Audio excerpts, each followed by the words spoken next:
Hello friends, welcome to DK Films. Myself DK Singh. और आज की वीडियो में क्या है, चलिए देखते हैं। फ्रेंड्स, मैं इस वीडियो में बताऊंगा कि आईपीएस आईएएस बनने के लिए कौन से एग्ज़ाम देनी पड़ती है और उस एग्ज़ाम की जो एग्ज़ाम पैटर्न से उसके सिलेबस है वो मैं बताऊंगा इस वीडियो में। तो अगर आप आईएएस आईपीएस ऑफिसर या अदर ऑफिसर बनना चाहते हैं तो आपको यूपीएससी की एग्ज़ाम देनी पड़ती है। आपको यूपीएससी एग्ज़ाम दोगे तो आप आईएएस आईपीएस बन सकते हो और उसमें पास हो जाते हो।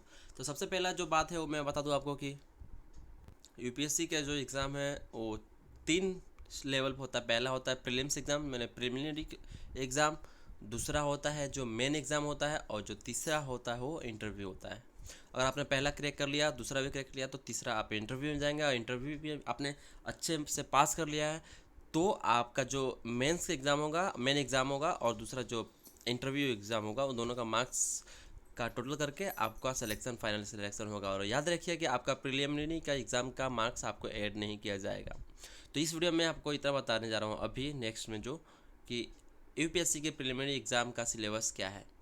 तो यहाँ पर देख लीजिए, प्रीलिमिनरी एग्ज़ाम जो होता है 400 मार्क्स का होता है, 400 मार्क्स का होता है।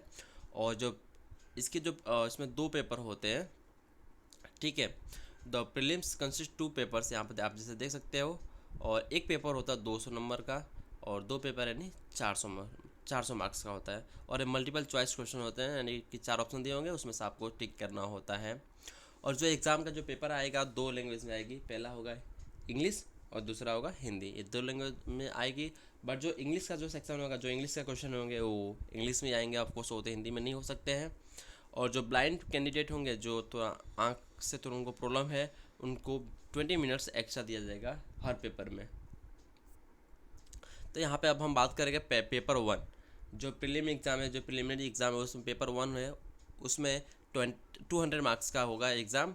और जो ड्यूरेशन होगा 2 आवर्स का होगा, ठीक है। और जो सिलेबस है उसमें current events of nation and international effect importance.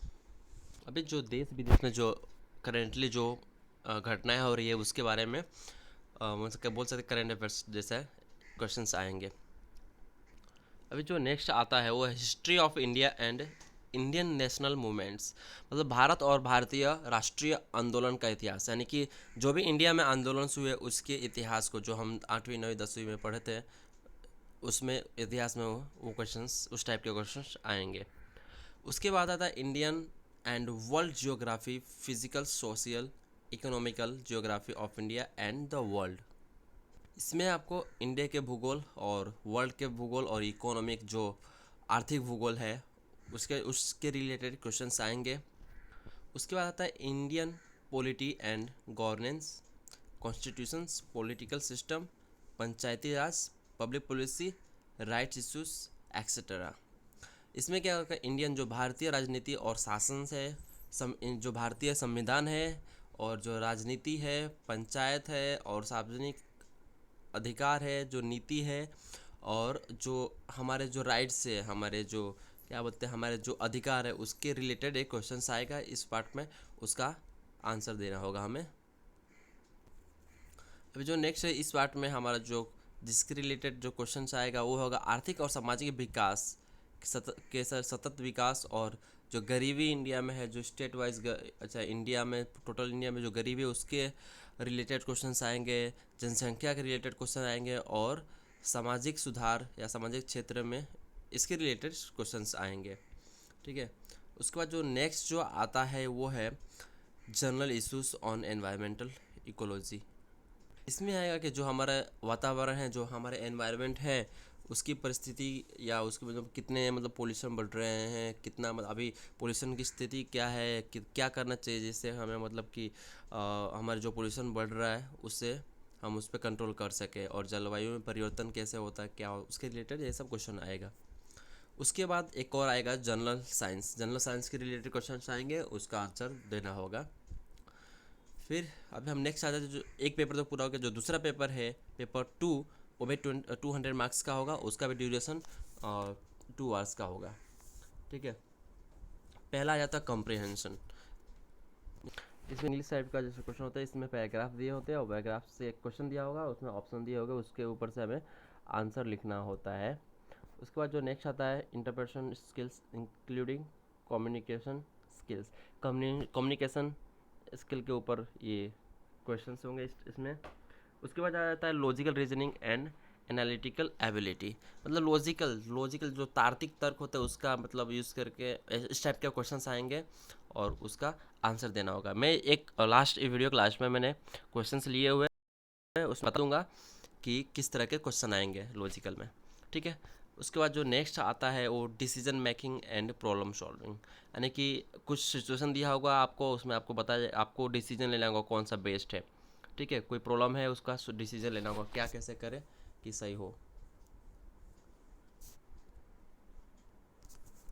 अभी जो नेक्स्ट है इसमें जनरल मेंटल एबिलिटी, मतलब कि सिंपल जनरल माइंड के मतलब माइंड गेम होगा, उस टाइप से क्वेश्चन करेंगे जिससे आपको यूज़ करके अब थोड़ा सा घुमा का क्वेश्चन होगा, सिंपल होगा बट घुमा का क्वेश्चन होगा, उसका आंसर आपको देना होगा।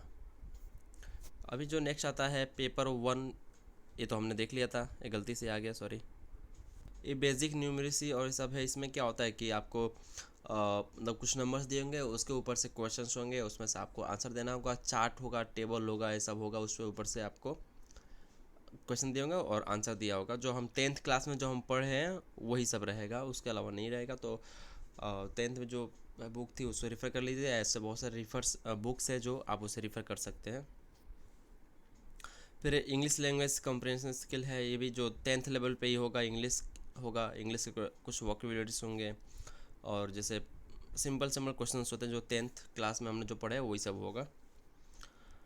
उसके बाद मैं आपको एक चीज़ बता दूं कि जो इंग्लिश है वो 10th लेवल पे होगा और जो क्वेश्चंस होंगे, जो इस वीडियो के स्टार्टिंग में मैंने आपको बताया था, जो पैराग्राफ्स होंगे, जो क्वेश्चंस होंगे हिंदी में नहीं होगा। इंग्लिश है तो इंग्लिश में ही रहेंगे, इंग्लिश लैंग्वेज में लिखा होगा और उसका हिंदी का ट्रांसलेशन कुछ नहीं होगा। जैसे एक टॉपिक था हमारा कॉम्प्रिहेंशन में क्या है, इस तरह के एक पैराग्राफ दिया रहेगा और इस पैराग्राफ के ऊपर से पूरा पैराग्राफ को पढ़ना है और जो उसके आगे क्वेश्चंस दिए होंगे, क्वेश्चंस पढ़ के क्वेश्चन दिए होंगे और क्वेश्चंस का ऑप्शन भी दिया होगा और आपको पैराग्राफ समझ कर आपको इसका आंसर देना होता है। तो यहाँ पर देखिए जैसे कि क्वेश्चन हो गया ये और इसके ऊपर से इन्होंने इसका ऑप्शन दिया A B C ऐसा करके उन्होंने ऑप्शन दिया हुआ है डी तक, ठीक है। और आपको चूज़ करना है कौन सा बेस्ट है। ऐसा ही जो एक न्यूमेरिक का एक इस टाइप का क्वेश्चन आता है कि एक क्वेश्चन दिया होगा यहाँ पे, लुक एट दिस सीरीज 7 10 8 11 9 12, उसके बाद ब्लैंक रहेगा, what number should be come next, यानी कि इसके यहाँ पे कौन सा नंबर आएगा इस चारों ऑप्शन में से, ठीक है। ऐसा क्वेश्चन होगा तो इसमें जो आंसर है बी। क्यों क्यों है बी है जो 10 है, क्यों है क्योंकि आज यहाँ पर देख लीजिए कि मैंने यहाँ पे डाला है कि इसका एक्सप्रेशन भी डाला है, क्योंकि यहाँ पे देख लीजिए क्या है, this is simple alternative addition and subtraction series in the first pattern 3 is added and the second 2 is subtracted. मतलब देखिए यहाँ पे 7 है, 7 प्लस 3 10 और 10 में से फिर 2 माइनस किया गया है 8 और फिर 8 में 3 ऐड करेंगे 11, 11 में से 2 माइनस करेंगे 9 और 9 में 3 प्लस करेंगे तो आएगा 12। और जैसे हमको सब पता है कि हर नंबर में से यहाँ पे जो 11 में से 9 माइनस करे, ऐसे माइनस करना होगा हमको, 2 माइनस करना है, 3 प्लस करना है, 2 माइनस करना है। 11 में से माइनस है 9, सो 2 आएगा, यहाँ पे भी 2 आ रहा है और यहाँ पे भी हमको 2 माइनस करना है, 12 में से माइनस करेंगे 2, तो यहाँ पे जो ब्लैंक है वो 10 आएगा, 12 माइनस 2 10 आंसर आएगा, ठीक है। तो यहाँ पे जो नेक्स्ट है यहाँ पे लिखा है कि look at the series F2 blank D8 C16 B32 what should number be fill in the blank. यहाँ पे कौन सा नंबर आएगा इस 4 नंबरों में से, ऐसा बता रहा है। तो जो करेक्ट आंसर है वो सी है, सी आंसर है वो E4 है। और इसका एक्सप्लेनेशन मैंने दिया हुआ यहाँ पे कि the letter decrease by 1 the number are multiply by 2। मतलब कि यहाँ से हम देखें तो बी लेटर है वो डिक्रीज बाई 1, मतलब एक एक पीछे हो रहा है। जैसे बी एफ है यहाँ पे, ठीक है। एफ के बाद पहले मतलब आएगा ई आएगा, फिर डी, ई के पहले डी आएगा, डी के पहले सी आएगा, सी के पहले बी आएगा। जैसे यहाँ पे हम देख रहे हैं कि कम होता जा रहा है, डिक्रीज होता जा रहा है, और जो नंबर से वो मल्टीप्लाई हो रहा है, मतलब यहाँ पे हम इसको नहीं देखते हैं। अगर हम यहाँ पे देखते हैं 8 इंटू 2 16 और 16 इंटू 2 32, ऐसे मल्टीप्लाई होता जा रहा है। तो ऐसे हमको मतलब पूरा सीरीज़ को देखना है, लॉजिक लगाना है और कैसे आंसर के लाना है। तो ऐसे ही हम यहाँ पे ला सकते हैं, जैसे कि पहले लेटर जो है वो डिक्रीज हो रहा है 1 और नंबर्स मल्टीप्लाई 2 हो रहे हैं। तो डिक्रीज मतलब यहाँ पे एफ है, एफ के पहले आएगा ई, तो हम यहाँ पे लिखेंगे ई, और यहाँ पे 2 है, 2 इंटू 2 यहाँ पे 4, तो यहाँ पे 4 दिया हुआ है। तो इस टाइप के क्वेश्चन सिंपल आएंगे लॉजिकल में। एक हिंदी में हम क्वेश्चन ले लेते हैं। यहाँ पे लिखा है सॉरी, अमन नमन से तेज दौड़ता है। जो अमन है वो नमन से तेज दौड़ता है, किंतु दीवान मोनू से तेज दौड़ता है। ठीक है, और किंतु विजय जितना तेज नहीं सबसे तेज कौन दौड़ता है। मीन्स कि यहाँ पे पहला जो सेंटेंस इसमें है लाइन, ये जो पहला जो सेंटेंस है उसमें लिखा अमन नमन से तेज दौड़ता है। बाकी के जो दो सेंटेंस है उसमें तो ऐसा मतलब इनका लिया ही नहीं गया है अमन नमन का कि कौन तेज दौड़ता है। तो यहाँ से ऑप्शन दिया हुआ ना 4 अमन, पहला जो है अमन दौड़ता है, दूसरा नमन दौड़ता है और तीसरा दीवान, चौथा जो आंसर है हमारा डेटा पर्याप्त नहीं है, मतलब कि ऑप्शन इसमें नहीं दिया है। तो सिंपल ही है कि हम इसमें कंपेयर करें तो अमन नमन से तेज दौड़ता है, बाकी इसमें नमन अमन कोई है नहीं, तो यहाँ से नहीं आएगा डेटा, इसमें आंसर नहीं दिया गया है। ठीक है, अगर आपको क्वेश्चन ऐसे में बाद में मेरी वेबसाइट है उसमें मैं सभी क्वेश्चन इस टाइप डाल दूंगा, कुछ सिलेबस भी डाल दूंगा, मटेरियल्स भी डाल दूंगा, आप वहाँ से पढ़ सकते हो। उसके बाद जो नेक्स्ट आता है यहाँ पे जो क्वेश्चन दिया गया, 10 लड़कों की पंक्ति में राजेश बाईं ओर से 5वें स्थान पे है। लेफ्ट साइड से एक लाइन है उसमें 10 लड़के बैठे हैं और लेफ्ट साइड से जो है राजेश है वो 5वें स्थान पे, तो खिसकने से वो बाएं छोर से तीसरा स्थान हो जाता है। पंक्ति में दाईं ओर से प्रारंभिक स्थिति क्या होगी, एक क्वेश्चन है इसमें।